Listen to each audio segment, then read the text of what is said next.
अस्सलामुअलैकुम जी, आप देख रहे हैं प्रोग्राम कैपिटल स्पेशल और मैं हूं इरफान समूर। नाजरीन, मौजूदा हुकूमत की मुद्दत में एक महीने से भी कम वक्त रह गया है और सियासी मेल मिलाप शुरू हो चुके हैं।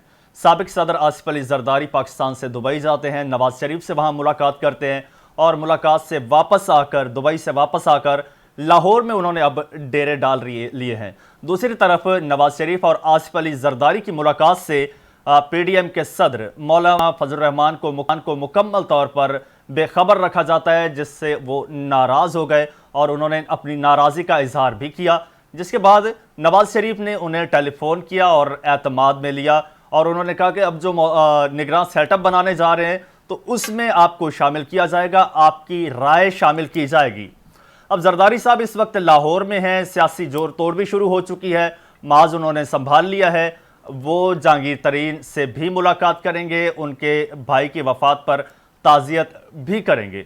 दूसरी जानिब आपको बताएं कि जरदारी के डेरे डालने के साथ क्या ये फ्यूचर में ये इस्तेहकाम पाकिस्तान पार्टी के साथ ये मिलकर चलेंगे, क्योंकि पीपल्स पार्टी ज़राए से खबरें ये आ रही हैं कि पीपल्स पार्टी आइंदा इलेक्शन में पीडीएम का हिस्सा नहीं होगी, इस अलायंस से बिल्कुल अलग हो जाएगी। ये चीज़ भी आज के प्रोग्राम में हम डिस्कस करेंगे और साथ में ये भी डिस्कस करेंगे कि क्या ये एक महीने बाद यानी कि 13 अगस्त को या 14 अगस्त को ये असम्बलियां तहलील हो जाएंगी या उससे पहले तहलील हो जाएंगी या फिर नई तहलील होंगी, क्योंकि वज़ीर आज़म शहबाज शरीफ तो अपनी एक तकरीर में ये बरमला कह चुके हैं कि 14 अगस्त को हमारी हुकूमत ख़त्म हो जाएगी। और दूसरा मेन पॉइंट ये है, अहम सवाल, कि अगर ये हुकूमत ख़त्म होती है तो क्या जो केयर टेकर सेटअप होगा वो 60 या 90 रोज़ का होगा या फिर वो पंजाब और केपी की तरह एक लंबे दौरानिए का केयर टेकर सेटअप होगा और फिर निगरान वज़ीर आज़म की बारी भी आएगी। साथ ही साथ मईशत पर भी बात करेंगे। पाकिस्तान को और मौजूदा हुकूमत को IMF की जानिब से $3 अरब मिल रहे हैं और ये $3 अरब जो है ये पाकिस्तान की मईशत को कितना इस्तेहकाम देंगे और एक आम आदमी की ज़िंदगी में इससे कितना रिलीफ मिलेगा, ये तमाम मौज़ूआत हैं। दूसरी जानिब महंगाई आउट ऑफ कंट्रोल होती जा रही है, पेट्रोल की कीमत में इजाफा किया जा रहा है, ओगरा भी तैयार बैठा है कि गैस की कीमतें भी बढ़ा दी जाए। इन तमाम इशूज़ पर बात करेंगे। हमारे साथ मौजूद हैं, इसमें मेरे साथ अब्दुल सत्तार खान साहब मौजूद हैं, सीनियर साफ़ी तज्ज़ियाकार, और हमें ज्वाइन किया है इनके साथ साथ शकील अंजुम साहब, सीनियर साफ़ी हैं, और इम्तियाज़ खान फरहान साहब। आप तमाम मेहमानों का बहुत शुक्रिया। सबसे पहले शकील अंजुम साहब, मैं आपकी तरफ आऊँगा। सर, कहिएगा, जिस तरह आप देख रहे हैं दुबई में मुलाकातें होती हैं, जरदारी साहब और नवाज शरीफ साहब की मुलाकात होती है, उसके बाद जरदारी साहब लाहौर पहुँचते हैं। पहुँचने से पहले यह खबर आ जाती है कि पीपल्स पार्टी जो है वो आइंदा इलेक्शन में नून लीग के साथ, बल्कि स्पेशली पीडीएम के साथ अलायंस नहीं करेगी। तो क्या देखते हैं आप फ्यूचर इन सारी चीज़ों का? मेरा ख्याल है कि हमारी सियासत इस नहज पे पहुंच चुकी है कि इसके बारे में कोई वसूख से बात नहीं की जा सकती। ये अभी देखें, थोड़े अर्सा पहले तक एक माशी इमरजेंसी की बात हो रही थी कि ये नहीं 2 साल रहेंगे। अभी भी उसका इम्कान तो है ना कि वो जो इमरजेंसी लगाए 2 साल गुजार लें, जहाँ जो सेटअप जहाँ चल रहा है वो चलता रहेगा। लेकिन अब कैटेगोरिकली इन्होंने कोई देखा है नून लीग ने कि जी कोई हुकूमत अब मुस्तफ़ी होके साइड पे हो जाए, असम्बली डिसॉल्व करे और फिर मैदान में आए। इनका ख्याल है कि इमरान जो तहरीक इंसाफ है वो आहिस्ता आहिस्ता दम तोड़ रही है। ये दुरुस्त है, लेकिन ये जो गलियों मोहल्लों में के ये जज्बाती लोग हैं ना, ये इनके ख्वाब पूरे मुश्किल है, थोड़ा मुश्किल है। इनको स्ट्रेटजी तब्दील करनी पड़ेगी, नून लीग को भी और बाकी पार्टियों को भी। तो ये बहुत खतरनाक हद तक हमारी कौम, हमारे नौजवान खास तौर पे गुमराह हो चुके हैं, जिनको डायरेक्शन का तस्वर ही नहीं है। डायरेक्शन तो देना दूर की बात है, गाली की सियासत दी और गुमराह करने की सियासत दी, बगावत करने का नजरिया दिया और उसको जायज करार दिया। इन हालात में जब नौजवान बगावत पर आमादा हैं और बहस पर आमादा हो जाते हैं कि जो हुआ दुरुस्त हुआ, तो इन हालात में थोड़ा सा कोई यकीन से नहीं कह सकते कि आगे क्या होना है, असम्बलियां डिसॉल्व होंगी नहीं होंगी, इमरजेंसी लगेगी या नहीं लगेगी। अभी इन हालात में तो मुझे तो यही नजर आ रहा है कि जो जो कमीशन या कमेटियां बनी हैं उसमें यही हो सकता है कि इमरजेंसी लगा के 2 साल और गुजारे।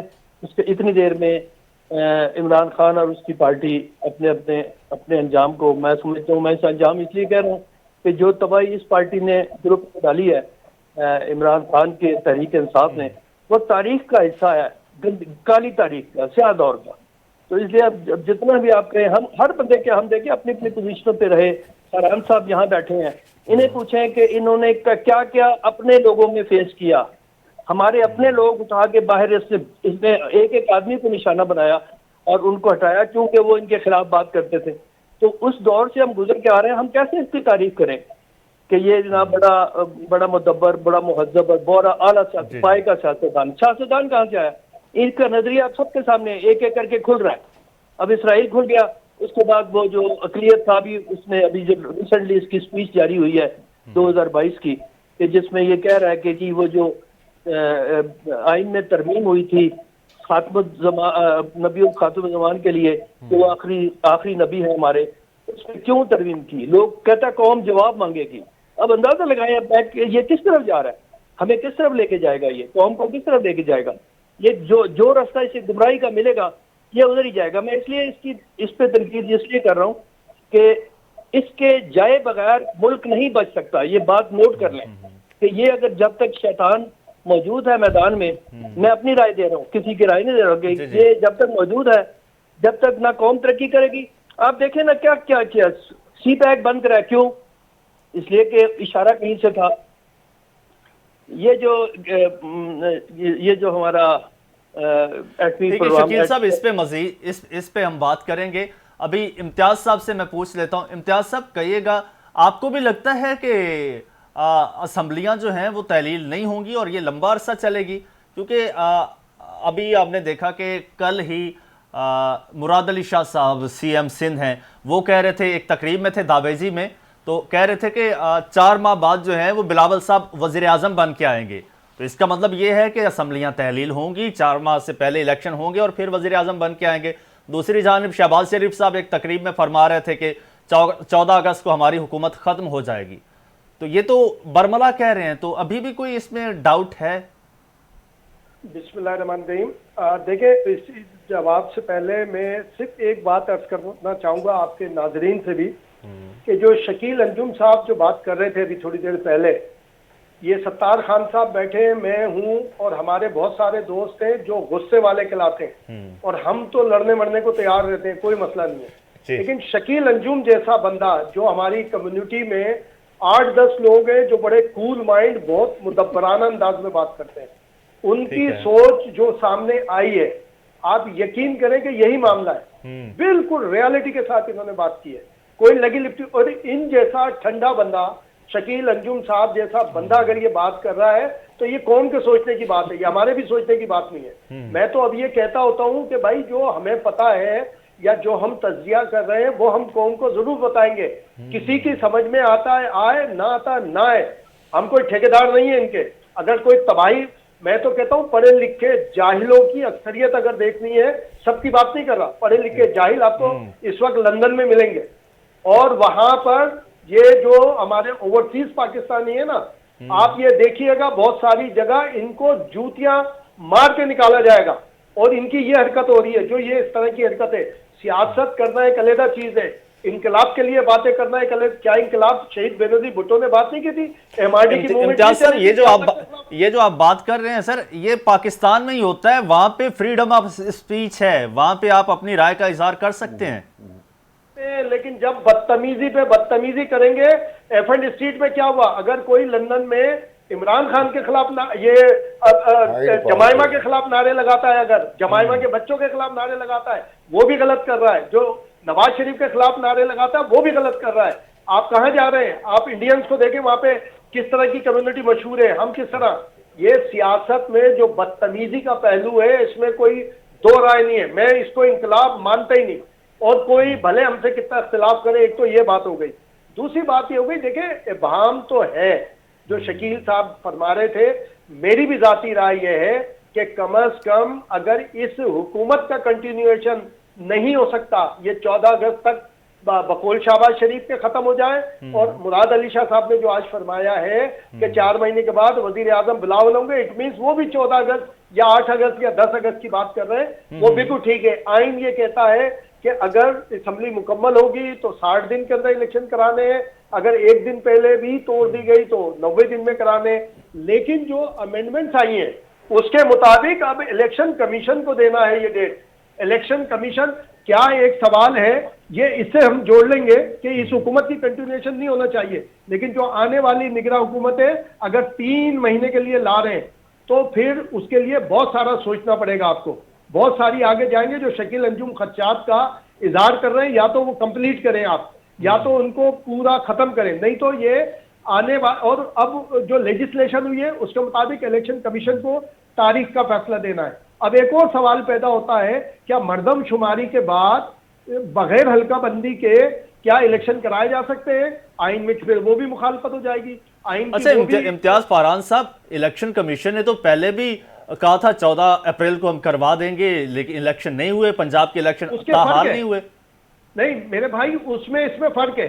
उस वक्त तक लेजिस्लेशन नहीं थी, लेकिन वो केस भी अभी तक पेंडिंग है हमारी। देखें, मौजूद अदलिया बहुत हाथ बांध के मौजूदाना अर्ज है, या तो हम उस माशरे के मानने वाले हैं कि हजरत उमर रजी अल्लाह ताला अन्हु से भी सवाल हो सकता है कि आपके पास ये कपड़ा कहां ज्यादा आया। अगर उसको मानते हैं तो फिर मुझे चीफ जस्टिस से सवाल करने का हक है।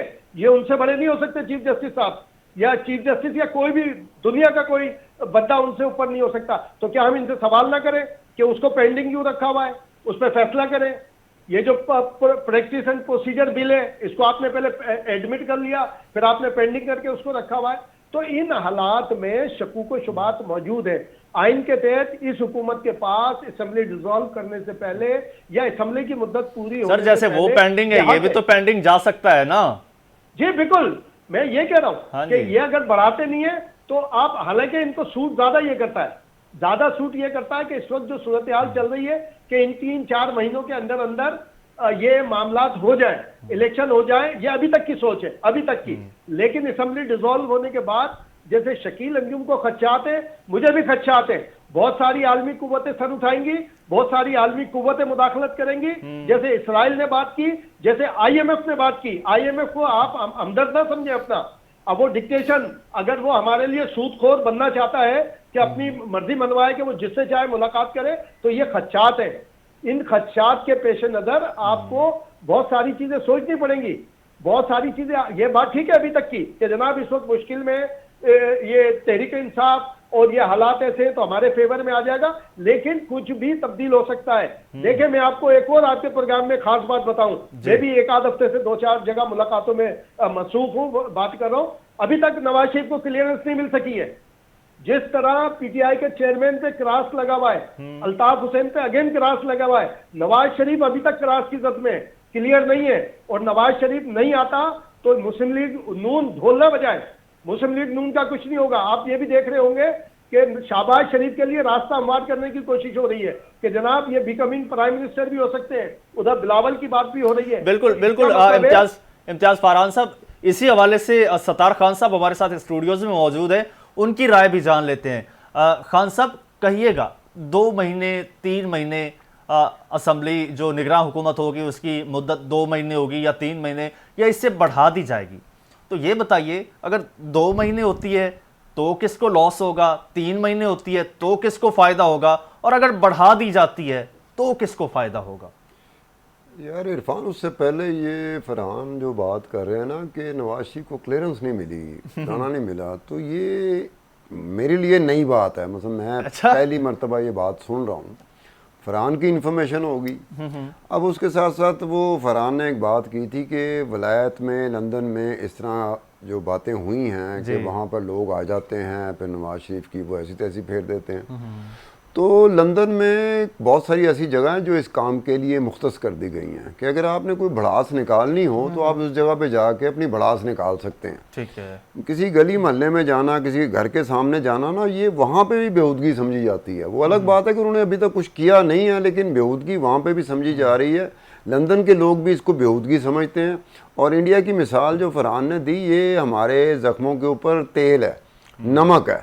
वजह यह है कि इंडियंस भी, जो ओवरसीज इंडियंस हैं ना, जो लंदन में रहते हैं, वो हमारा मजाक उड़ाते हैं। उन्हें कहा जी हमारे मुल्क में भी इख्तलाफात हैं, कोई बीजेपी का है सपोर्टर, कोई नरेंद्र मोदी का सपोर्टर है, तो कोई कांग्रेस का सपोर्टर है, राहुल गांधी का सपोर्टर है। वो ये नहीं करता कि किसी एक जगह पे जाकर वो अपने मुल्क के हवाले से इस तरह का मुजाहरा करें, वो ये नहीं करते। और वो नहीं करते, बहुत सारे और ममालिक हैं जिनके सरबराह या जिनके हुक्मरान एक वक्त में अपने मुल्कों से निकल कर लंदन में बसेरा किए बैठे हैं, लेकिन उन मुल्कों के लोग ये नहीं करते कि भाई इस बंदे ने लूट मार की है, इस पे इल्ज़ाम है और हम इसके घर के बाहर चले जाएं। बहुत रेयर होता है।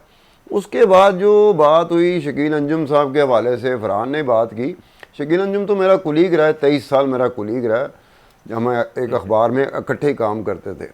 तो होता है एक स्टेज वो आ जाती है कि शकील अंजुम अभी इस्लामाबाद प्रेस क्लब के प्रेसिडेंट रहे, तो उसके बाद ये होता है कि सम टाइम एक ऐसी कैफियत बन जाती है, एक ऐसे हालात आ जाते हैं कि आपको वो बात करनी पड़ जाती है जो बीइंग ए जर्नलिस्ट आप बड़े मोहतात होते हैं वो बात ना करें।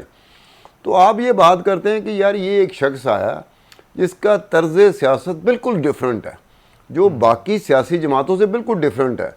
मतलब उसको ये नहीं है कि गाली क्या होती है, बदतमीज़ी क्या होती है, बेहूदगी क्या होती है, बदतहजीबी क्या होती है, उसे ये नहीं पता।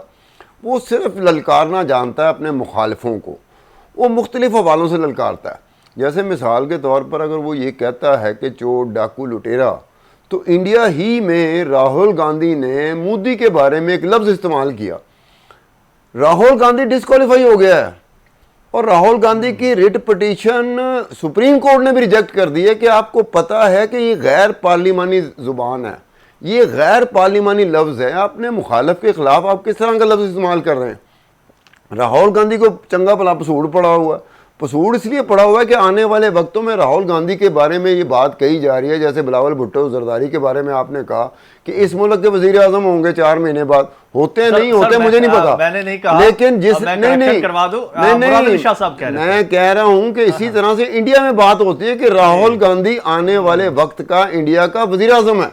आने वाले फिर लल्लू प्रसाद साहब, उन्होंने राहुल गांधी को मशवरा दिया कि जनाब आने वाले वक्तों में आप वज़ीर आज़म हो सकते हैं, लेकिन आपको शादी कर लेनी चाहिए, क्योंकि हम किसको अपनी फर्स्ट लेडी मानेंगे, आपको शादी कर लेनी चाहिए। कहने का मतलब ये है कि ये 2 ममालिक हैं जो एक साथ आज़ाद हुए थे। एक मुल्क में रवायत ये है कि अगर कोई सियासी मुखालफ को कोई ऐसा लफ्ज़ इस्तेमाल करता है जिसको गैर पार्लिमानी समझते हैं, तो वो उसके कदगन किस तरह के लगते हैं, उसमें सुप्रीम कोर्ट अदालतें आ जाती हैं।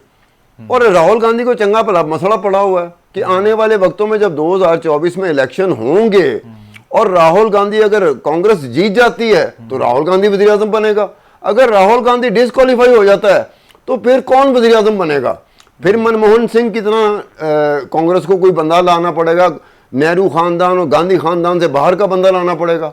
अब कहने का मतलब ये होता है कि हमने अपने सियासतदानों को ये समझाना होता है कि आपकी मुखालफत अपनी जगह पर, लेकिन एक दूसरे के मुतल्लिक जो आप खिताब करते हो, एक दूसरे को ललकारते हो, उसमें लफ्ज़ वो इस्तेमाल किया करें जो पार्लिमानी हो, लफ्ज़ वो ना, क्योंकि हमारी बदकिस्मती से हमारी कौम को भी गैर पार्लिमानी लफ्ज़ जो है ना बड़े अच्छे लगते हैं। अगर मैं आपको कोई बुरे अल्फाज से याद कर लूँ और पुकारूँ तो जो देखने वाला मुझे मेरी तारीफ शुरू कर देगा, बजाय इसके मुझे कंडेम करने के यार ये सितार खान ने कौन सा लफ्ज़ इस्तेमाल किया, वो बजाय मेरे मुझे कंडेम करने में मुझे अप्रिशिएट करेगा, मेरी तारीफ़ें कर रहा होगा। तो आपको अपने मुल्क में रहते हुए मुखालफत सारी दुनिया की पॉलिटिक्स का हिस्सा बन चुकी हुई है। मुख्तलिफ सियासी जमातें होती हैं जो एक दूसरे के साथ मुखातब करने का उन्हें तरीका आता है, हमें तो एक दूसरे के साथ एक दूसरे को मुखातब करने का तरीका ही नहीं आता। हम एक ऐसी जुबान की तरफ चले जाते हैं जो बहरहाल बदतमीज़ी है, बदतहजीबी है और गैर पार्लिमानी है, और इससे गाली गलोच का कल्चर बनना शुरू हो जाता है कि आप इसके अलावा बात ही नहीं करते। आपसे कोई सियासी तौर पे कोई बात करना चाहे ना, तो बजाय से कि सियासी तौर पर जो कि एक सियासी शऊर की मंजिल होती है उस हवाले से बात करने की बजाय आप सीधा सीधा गालम गलोच पे आ जाते हैं।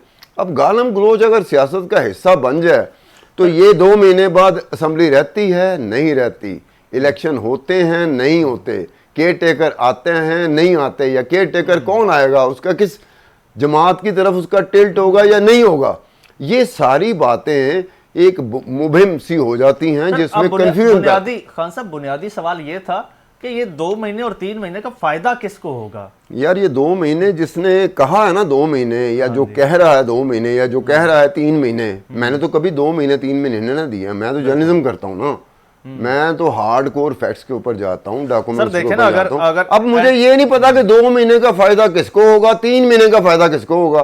फायदे की बात यह है कि जिस जगह पर सियासी सूरत हाल चली गई है ना, सियासी सूरत हाल जिस जगह पर पहुंचा दी गई है, चाहे उसका एक जिम्मेदार है बंदा या 100 बंदा जिम्मेदार है, वो सियासी सूरत हाल में आप ये देखें कि सियासी तौर पर फैसले नहीं होंगे, ना अवाम कर रही होगी, सियासी शऊर के हिसाब से अवाम फैसला कर रही होगी, ना हुक्मरान कर रहे होंगे, ना इस्टेब्लिशमेंट कर रही होगी, ना फौज कर रही होगी।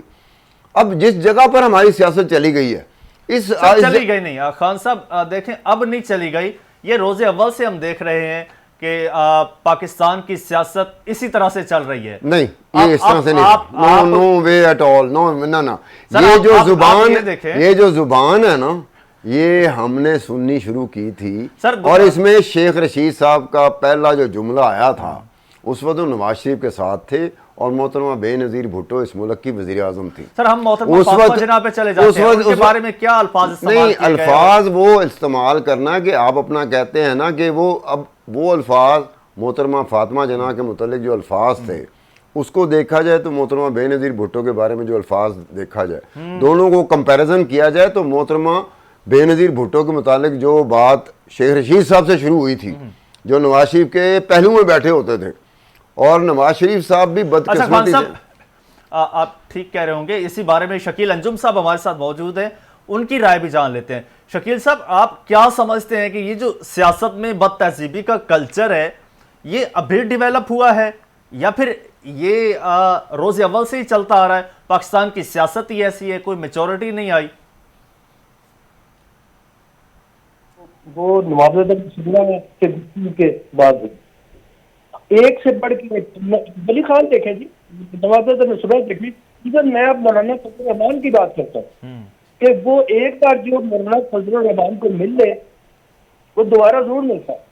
इतना नफीस आदमी है कि नहीं भेज सकता, आने वाले को जानता है या नहीं जानता, इतनी मोहब्बत से पेश आता है जैसे पुष्पों से भी जानता है। तो इसलिए मैं कहता हूँ वो थी तहजीब, वो थोड़ा किसी भी जैसे अब बात कर रहे हैं सर मौलाना साहब की तहजीब का एक वाकया वो भी है जो उन्होंने पीटीआई की खवातीन के बारे में फरमाया था। नहीं देखिए, वो भी एक रुख था ना। आप देखिए बात सुना, फिर पीटीआई को लेके आ रहे हैं आप। पीटीआई ने दुनिया पाकिस्तान की तारीख में बदतरीन रोल पे गलती जुबान किया है। बच्चा गाली देता है, हमारे जमाने में कोई बुजुर्ग आ जाए तो बच्चा उठ के खड़ा हो जाता है, सीट छोड़ देते हैं। अब वो कहते चल जा, तू कौन, तुम्हें शर्म नहीं आती? शर्म के लफ्ज़ इस्तेमाल करे, तुम्हें शर्म आनी चाहिए। बूढ़े को कहता, बुजुर्गों को कहते। इसलिए इनको किसी के साथ गंदी जुबान है, इल्जाम है, झूठ है। शकील साहब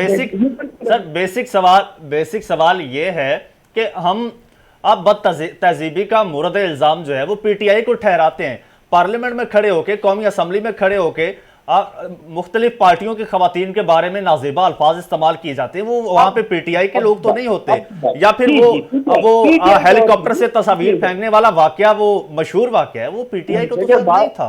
बात ऐसी चीजें आप चुन के ला रहे हैं जो कहीं कहीं वाकया हुआ, वो जो जिसको पता नहीं किसने किया। लेकिन ये तो अपना तबलीग कर रहे हैं ना, झूठ की, गाली की, बदतमीजी की और बदतहजीबी की, बेराह की, वो चीजें जो सोच नहीं सकता। इनकी मंजिल वो नहीं है जो आपकी सोच है, इनकी मंजिल वो है जो, मैं एक नई मिसाल देना चाहता। एक मैंने वो देखी, एक किसी की बहन छोटी थी, कोई बगारा अपना कोई सियासतदान है पीटीआई की, छोटी बहन थी, उसको लाना था सियासत में।